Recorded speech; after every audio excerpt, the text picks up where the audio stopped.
coming up. Based on your experience, would you agree that the measures put in place by this Liberal government supposedly to counter foreign interference failed? Tropes such as that Jews control the world or that Jews are more loyal to Israel than to their own countries, how does that help foment dissension and division in North America, creating an opportunity for Russia to divert the world's attention from the war that it's launched against Ukraine? A conspiracy that was based on clear misinformation around vaccines, tied to tropes around world control, the World Economic Forum, the World Health Organization. Indeed, we certainly have political actors, particularly in our Conservative caucus, our friends who continue to espouse these types of conspiracies. But I would put to you, what I'm interested in, though, is more information with respect to the Liberal candidate who won the election. You talked about his amplification of the misinformation and disinformation. Can you give me more examples as to how he did that? Would you accept an endorsement from Alex Jones, or would you reject categorically that endorsement? So I'll ask you with specificity, what legislative or regulatory measures in Europe or elsewhere have been successful in addressing disinformation campaigns? This guy's garage. Like and subscribe.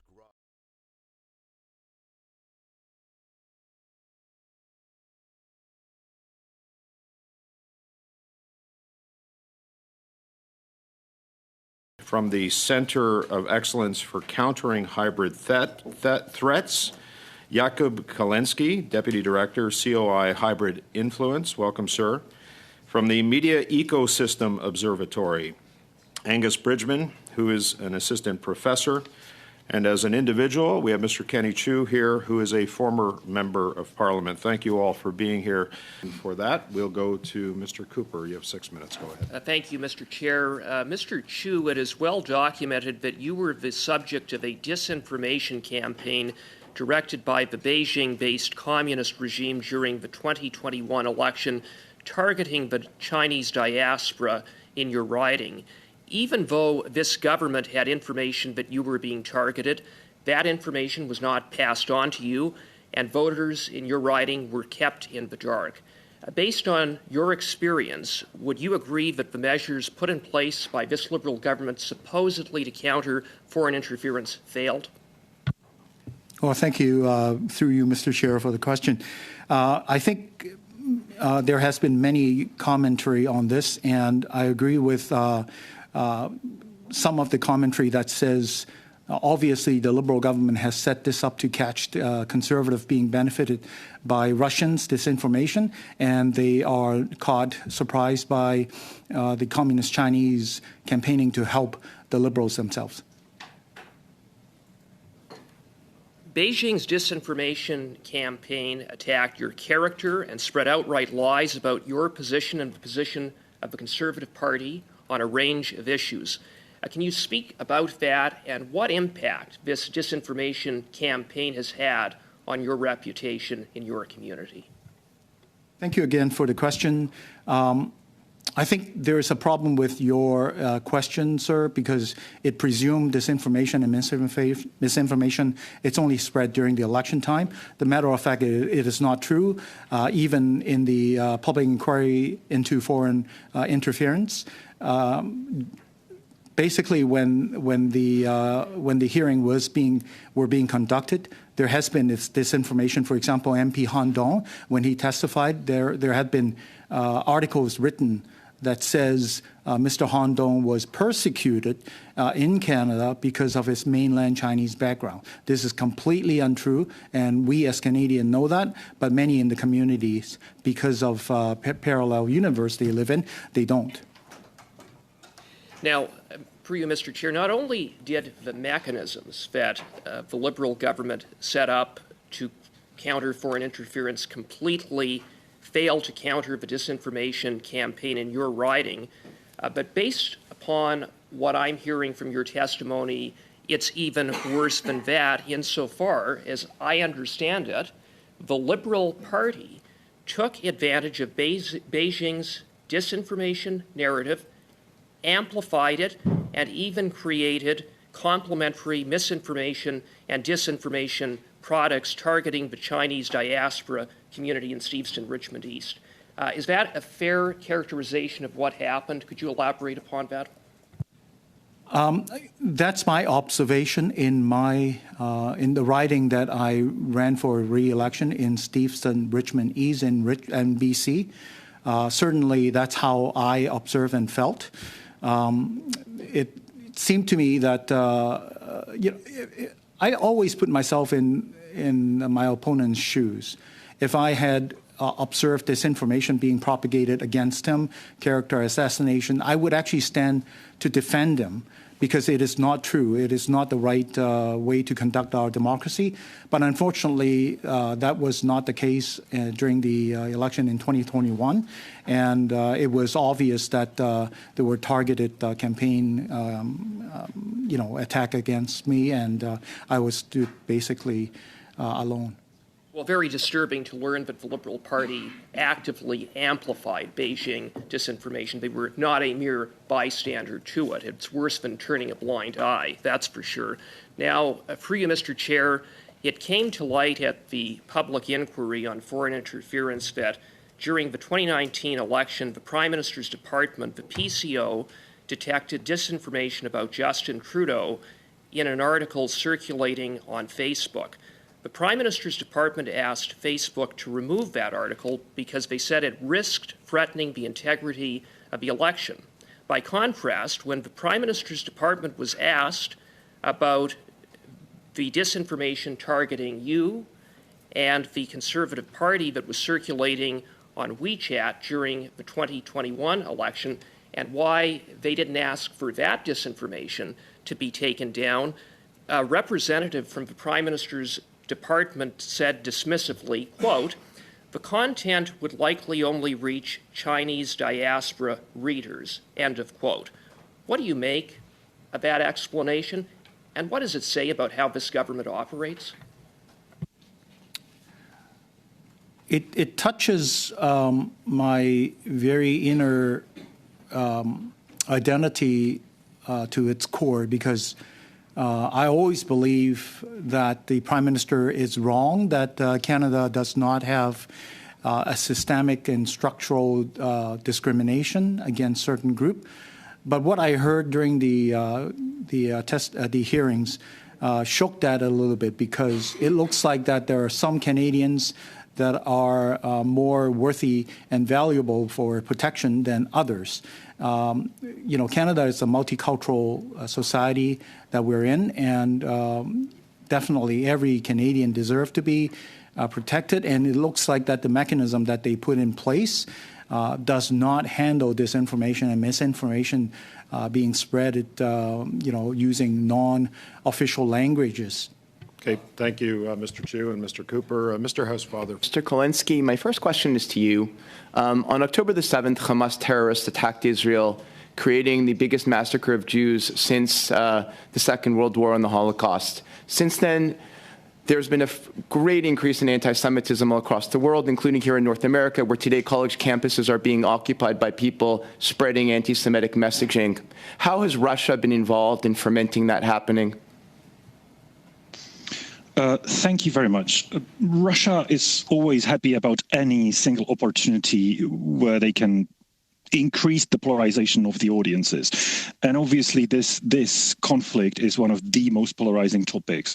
So they will be using it to do their work. The aim with which they are doing it is probably to spread more of the anti-Western, anti-American sentiment, the US still being the chief target of their disinformation campaigns, and probably with the logic that Israel is perceived as the biggest ally of the US. So I think the motivation is this primitive. In order to denigrate the US, they will be spreading a lot of anti-Israeli sentiments.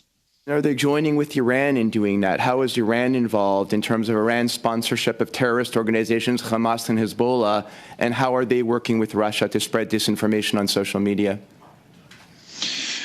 I have to admit, I do not have a good information on how they cooperate. So there have been some reports about Russia cooperating with China in the information space. I'm not aware of reports about the cooperation with Iran. However, I would not be surprised if it was happening. Russia is happy for any help they can get.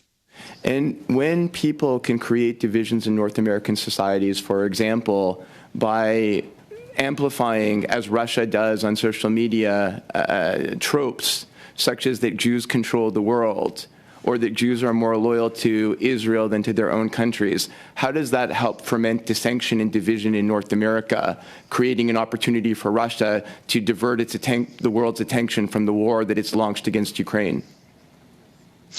This will be definitely part of the reason why they're doing that. If more people focus on what's happening in the Middle East, less people will be focusing on what's happening in Ukraine. The way how they will try to increase the polarization will be to spread very extreme messaging. But sometimes they are doing it for both sides of the barricade. We saw the Russians organizing both pro-Muslim and anti-Muslim rally in the United States. We saw them spreading both radically feminist messaging and very anti-feminist messaging. We saw them spreading both aggressively pro-migration content and anti-migration content.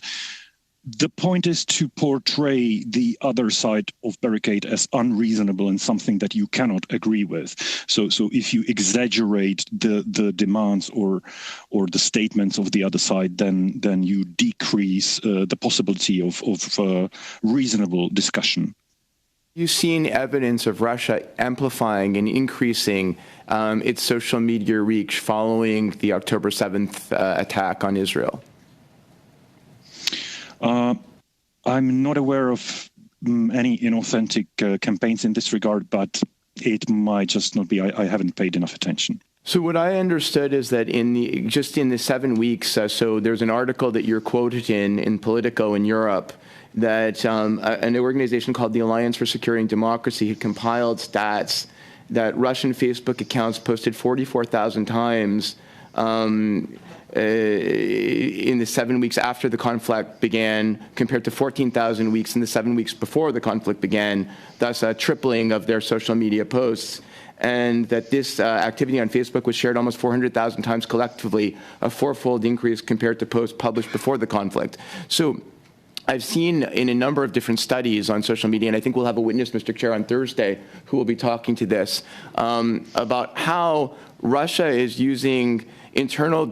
trying to ferment strife in North America, in Canada and the United States, turning us against each other to divert action or attention away from their own misdeeds in Ukraine. So I think I'm almost finished, so I'll just leave it with you if you have any last comments, Mr. Kolensky. No, I agree with you. They will be doing that, but sometimes they are just following the news cycle. So when we had the COVID pandemic, they were focusing on COVID. Now, because media focus so much on what's happening in the Middle East, they use this, but it might be something different in a few weeks again. Mr. Bridgman, do you have anything to say about what my questions on Russia and what Russia is doing to ferment disinformation in North America? Yeah. Thank you for the opportunity. Just sort of very quickly, this is absolutely a phenomenon. Russia, Iran, other entities do try to manipulate the information ecosystem in a country like Canada, and that is a phenomenon. We need to understand it, and we need to better study it. And some of the work I do is really about trying to sort of link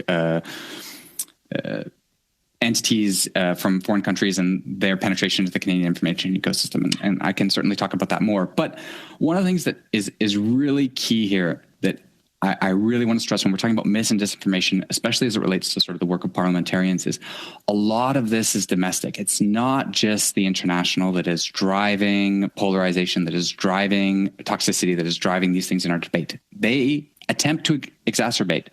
But as Mr. Kolensky was saying, they use opportunities afforded by our political environment, events, moments when there's tension in Canada or in the United States or in other countries where there is political tension, and they try to amplify that. And so there needs to be sort of concerted effort collectively to say, oh, okay, here's a moment when they're trying to polarize us. We need to take a step back and we're polarized on this issue. There's a problem here. We are going to have a heated debate. Mr. Bridgman, but it's not just because of them. Yeah, sorry, sir, but that 1 minute grace turned into 1 minute overage. So I have to say, I feel like I've been living in a bit of a parallel universe as Mr. Bridgman states that perhaps he doesn't view this to be an existential threat. I wonder, Mr. Bridgman, through your work, was there any study on the phenomenon that happened on the truckers' takeover of our capital, the shutdown of ports and bridges, and the civil unrest that was caused coming out of COVID, largely based on conspiracy theories of vaccines, misinformation, disinformation, both domestic and foreign. And I wondered if you could just speak to that. Did your studies take that into account? Because I have to say to you, later on this night, I'm going to be working on a group that is specifically dealing with the Emergency Act, sir. The Emergency Act being one of the most severe measures in our democracy, triggered by what I would say, after almost 2 years of reflection, by the high prevalence of misinformation and disinformation. So can you comment about the work that you're doing, and if you covered that local phenomenon, including many of the foreign actors that were involved in that campaign? Yeah, thank you for the question. It'd be my pleasure. Yes, I fear that I've given the impression that I don't think that mis and disinformation is potentially existential. Instead, what I'm saying is today in Canada, from what we've observed in terms of impacts of instances of mis and disinformation, it hasn't risen to the level yet of election threat or sort of existential threat to democracy. You raised the trucker protests, and that's a great example of sort of, I think, a mix of two phenomena that are occurring. One of which is this mis and disinformation. And again, I'm happy to provide these to the committee, but have published several academic papers looking at mis and disinformation during COVID-19, and particularly the influence of a lot of the misinformation circulating in the United States and its profound impact on the digital ecosystem up here. So certainly, have observed that. It does matter. It is consequential. But there is also this other dimension of politics.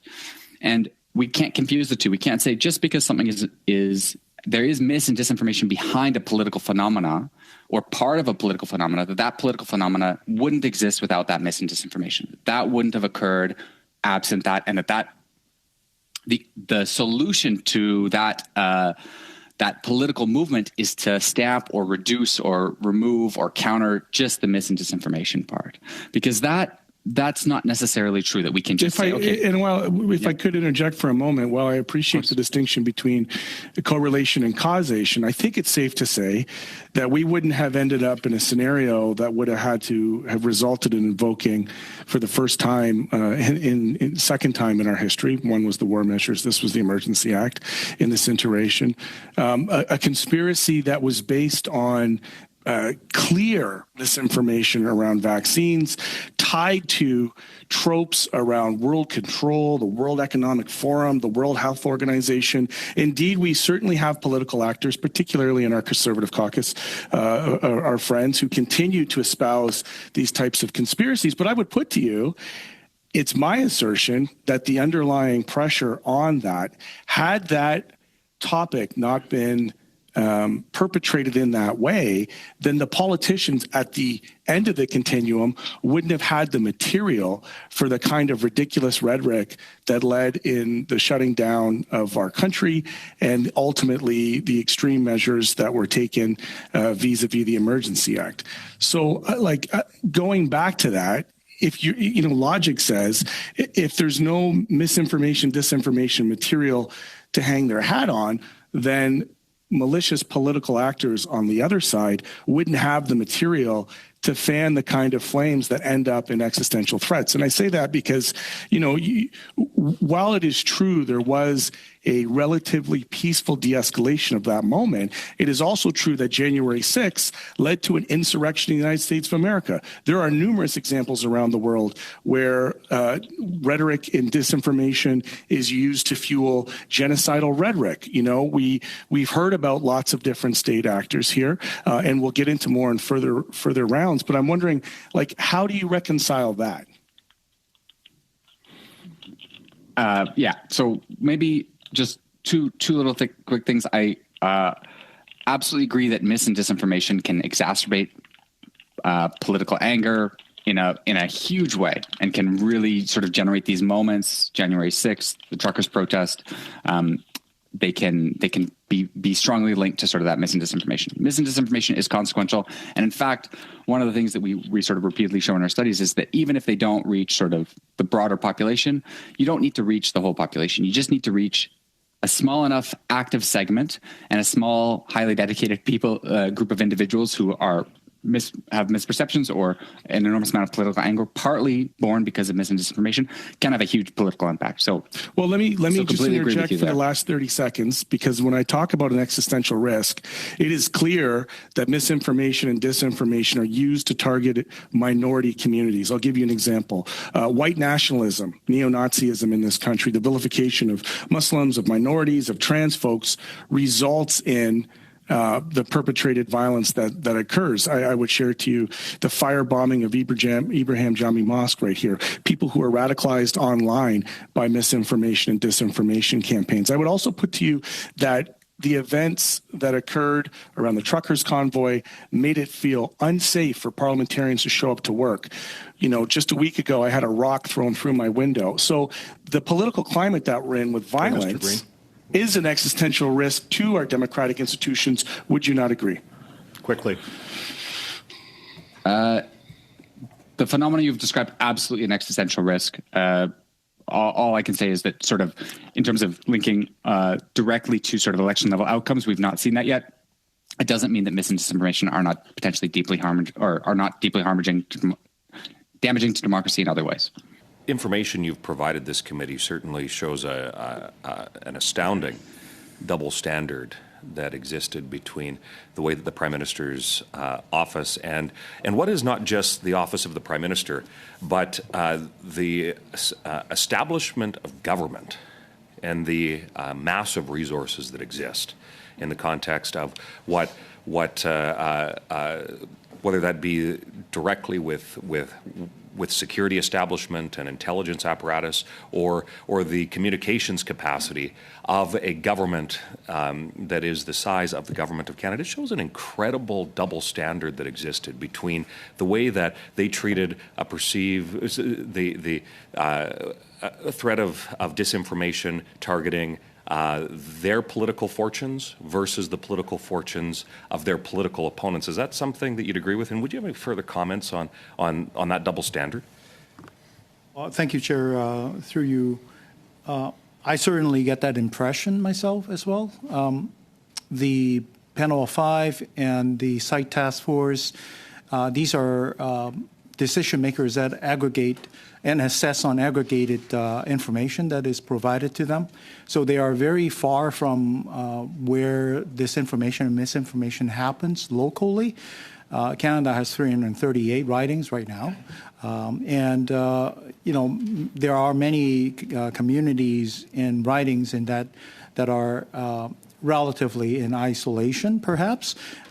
Stevenson Richmond East, for example, is in the city of Richmond that has more than 55% of ethnic Chinese, and then the rest of 45% are composed of also multiculturalistic communities as well. So there are ample opportunities for ambitious foreign actors to sway the result and change people's mind. And if I could, and I'll, for the last 90 seconds or so, I'll pass it over to my colleague, Mr. Brock. But would you be willing to share, you said attacks on your integrity. Could you share with the committee some of those personal attacks, what you experienced, and hopefully if you can keep it in about 45 seconds, and then I'll pass it over to my colleague. Even until recently, when I when I was summoned at the commission hearing, there had been still disinformation being spread on CRTC regulated airwaves that says I am a liar, that says there has been zero proof for the Uyghur genocide that I advocated, that my proposed registry for foreign interference, it's entirely designed to persecute Chinese. So these attacks continue. I imagine they're concerned about me running again, and therefore harming their ability to propagate these attacks.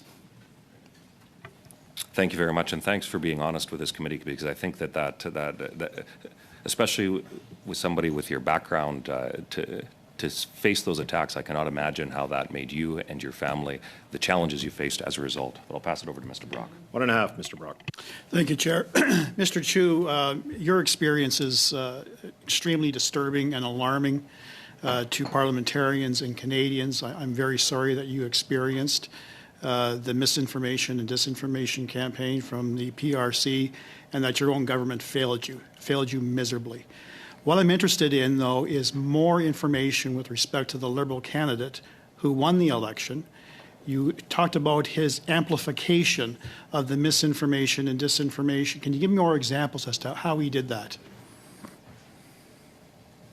From what I've gathered, it's by attending radio interviews and also community events that he publicly announced that he is not going to support this anti-Asian foreign interference registry. There have been zero clarification as to the Bill C-282 that I proposed. What exactly does it do? There has been no mentioning of any country whatsoever, and the fact that it's to inject transparency into political lobbying activities. These subtleties, these intricacies are not being clarified during those opportunities. And therefore, by doing that, by not helping me to clarify my character, he perpetrated and continued the assassination attempts. Did that continue the entire written process? Yes. Thank you. Mr. Fisher for 5, and then we've got 2.5, and then we're going to switch over to the second panel. Go ahead, Mr. Fisher. Thank you very much, Mr. Chair, and thanks to all our panelists for being here. Mr. Kolensky, I'm very concerned about how disinformation goes from the dark recesses of the internet to the mainstream. So it starts with a lie, presumably on the internet, gets amplified by fake accounts, junk media outlets, becomes a hashtag, becomes a little bit more legitimate when ideological news outlets pick it up, and then eventually it lands in mainstream media or in a political party's platforms or speeches. Now, in 2019, when a Syrian family in Halifax died in a very tragic fire, the Prime Minister retweeted my condolence post. And all of a sudden, my social media blew up with racist conspiracy theories and hate about this family and this tragic occurrence. Clearly, bad actors and bots descended on this story, spreading hateful disinformation. And it makes me think about Alex Jones leading a campaign to, in America, to dismiss the slaughter of children at Sandy Hook School. He had claimed that it was staged and that grieving parents were actors. Memorial pages for the young children who were killed were inundated with vitriol towards the parents and mourners. Now, he recently said that he knew that what he was saying wasn't true. However, and this is shocking, in 2022, a poll in The Economist found that almost 20% of Americans believe that the mass shootings like the Sandy Hook massacre had been staged to support gun control. Mr. Kolensky, how does this happen? How does something like this how does a despicable lie from a garbage conspiracy theorist so fully entrench itself in the minds of mainstream citizens? Thank you very much for the question, and I'm afraid I will have trouble fitting the answer in the limited time frame because this is a very complicated subject. It is I cannot tell you what is the level of coordination between Alex Jones and the very big disinformation players, by which I mean mainly Moscow.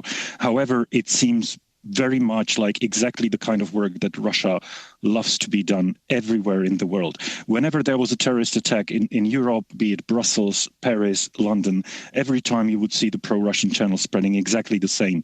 It has been staged. It has been staged for the purpose of imposing greater control on the population. What Alex Jones was doing here was basically doing Russia's work. And I don't know whether he was doing it because he was paid for it. I don't know whether he was doing it because he's just a useful idiot abused by the Russian disinformers, but he was certainly doing that. The way these campaigns achieve such a magnificent result is mainly through the sheer numbers, because it's not just social media, it's also the traditional media, the Russian state-controlled ecosystem, the proxy ecosystem, like these Infowars and Breitbarts and Zero Hedges and similar outlets that are very often, they are always saying they are the only independent alternative to the mainstream, but they are usually parroting Russian disinformation.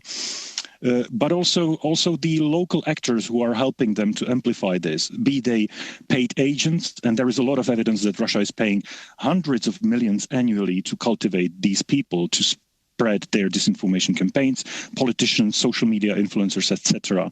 But it might be also just ideological allies, it might be just useful idiots, and in certain cases it might be just cynical individuals who know that they are lying, but it helps them for their political purposes or other goals. What legislative or regulatory measures in Europe or elsewhere have been successful in addressing disinformation campaigns, especially when it affects parliamentarians, whether during election periods or throughout the year?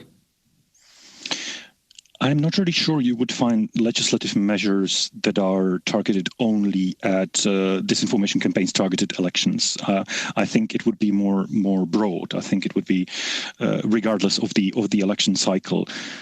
We saw the most aggressive measures like outright bans, most of them happening in Ukraine, but also in the EU. There was a ban on Russia Today and Sputnik. Ukraine has gone further. They banned also not owned by the state channels, but channels still spreading the same disinformation that is being spread by the channels owned by Russia, but channels owned by a Ukrainian oligarch, Viktor Medvedchuk. Most of Europe has not done that so far.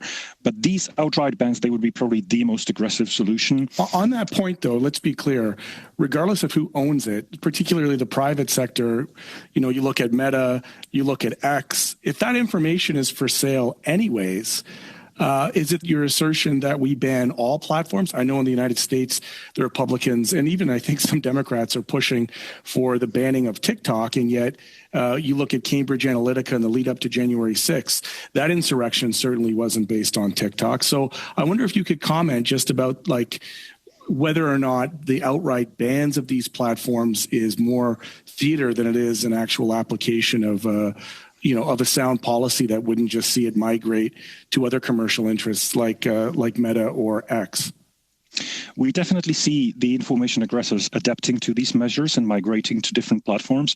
But there has been some research, although unfortunately just anecdotal, that they always lose at least some of the audience. Not all of it, but at least some of it. And just quickly before we end up, I want to go back to the parliamentarian thing.